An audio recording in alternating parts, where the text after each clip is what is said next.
kebaikan-kebaikan yang ada pada dirinya dipindahkan Tuhan dalam catatan amal kita. Orang yang menggunjing kita, orang yang menyakiti kita, orang yang menzalim kita, itu nikmat atas kita. Apa nikmatnya? Satu, kebaikan-kebaikan yang ada pada dirinya itu dipindahkan Tuhan ke buku catatan amal kebaikan kita.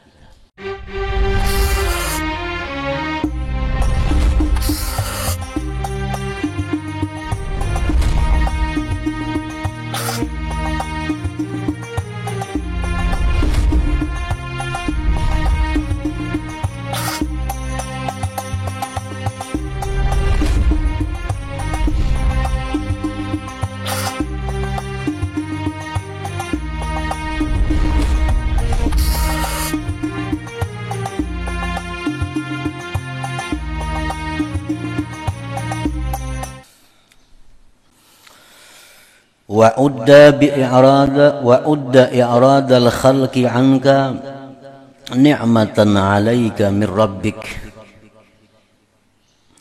Dan anggaplah berpalingnya makhluk daripada engkau itu satu nikmat atas engkau daripada Tuhan engkau. Orang yang mencaci maki kita, orang yang memfitnah kita, mengganggu kita, itu anggaplah nikmat yang diberikan Allah kepada engkau. Nikmatnya apa? Nikmat yang pertama, kebaikan-kebaikan yang ada pada dirinya dipindahkan Tuhan dalam catatan amal kita. Orang yang menggunjing kita, orang yang menyakiti kita, orang yang menzalim kita, itu nikmat atas kita. Apa nikmatnya? Satu, kebaikan-kebaikan yang ada pada dirinya itu dipindahkan Tuhan ke buku catatan amal kebaikan kita. Jadi sembahyangnya tak kita pahalanya, puasanya tak kita pahalanya, sedekahnya tak kita pahalanya. Nah, amun inya kehabisan pahala, apa nang kita dapatkan? Dosa-dosa kita dipindahkan Tuhan lawan inya. Nah, itu satu nikmat yang diberikan Tuhan kepada kita apabila ada orang yang mencela. Nikmat yang kedua, apabila Allah Subhanahu wa taala menghendaki ketinggian derajat seseorang, itu Allah pasti akan menjadikan ada orang zalim yang mengganggu dia. Nah, misal Allah nama angkat derajat seseorang, itu pasti ada diciptakan Tuhan orang zalim yang menyakitinya. Ada orang zalim yang menggangguinya. Jadi bila hidup kita ini kada diganggu orang, hidup kita ini kada dimusuhi orang, hidup kita kada dicaci maki orang, itu kita kada akan bisa mempunyai derajat yang tinggi di sisi Allah. Karena itulah yang mempercepat, memperbanyak amal ibadah kita menempati kedudukan yang tinggi. Karena mungkin kita beramal seorang aja, kita sembahyang, kita berzakat, puasa, bersedekah, beramal seorang aja lambat naiknya. Tapi bila ada orang yang memitnah kita, ada orang yang mencaci maki kita, tambahan amalnya itu mempercepat kita untuk menempati martabat yang tinggi di sisi Allah.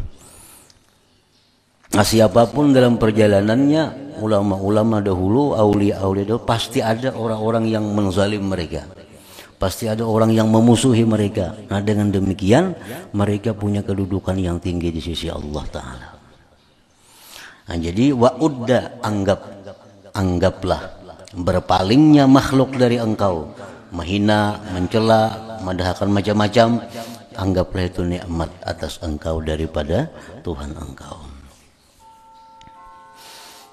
Imam Hasan Basri rahimahullah, apabila disampaikan kepada beliau, orang wahai imam, tadi si pulang tuh menyambati pian macam-macam, nyambati pian itu, nyambati pian ini, jadi untuk karakan anggur, setalam kirim makan lawaninya, padahal aku terima kasih banyak Karena dengan sebabnya mencela aku, maka bertambah amal kebaikanku. Nah, jadi udah bilanglah, anggaplah berpalingnya makhluk dari engkau itu satu nikmat atas engkau dari Tuhan.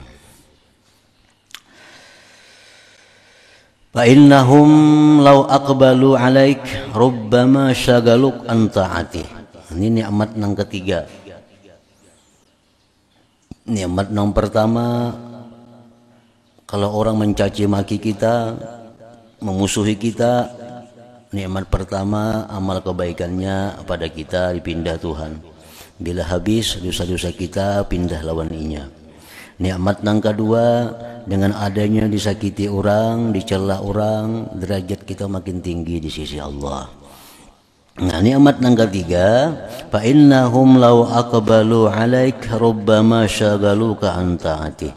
Bahwa mereka itu manusia-manusia ini jikalau berhadap atas engkau, artinya semua orang katuju lawan engkau, suka kepada engkau, itu rubbama syagaluka an ta'atih, kadang-kadang bisa menyibukkan engkau daripada taat kepada Allah.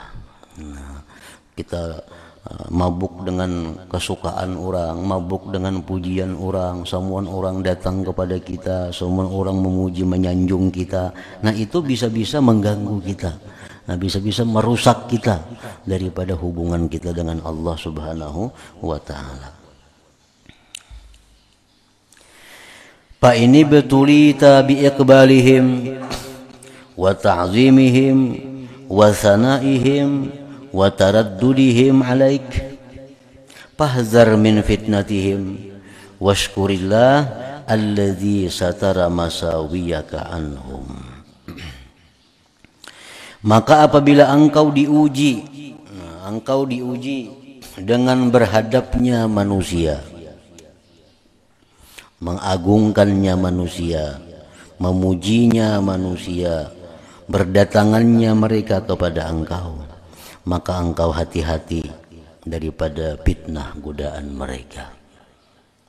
Dan bersyukurlah engkau kepada Allah yang Allah itu menutupi keaiban-keaiban engkau dari mereka. Jadi ini salah satu juga perjalanan orang yang menuju ma'rifat yang ditemui itu. Pertama diuji Tuhan dengan celaan, dengan fitnahan, dengan cercaan. Bila itu kita berhasil melaluinya dengan sabar, memaafkan, mendoakan mereka dengan doa kebaikan, berarti kita lulus daripada akabah ngarannya, daripada jalan sulit itu.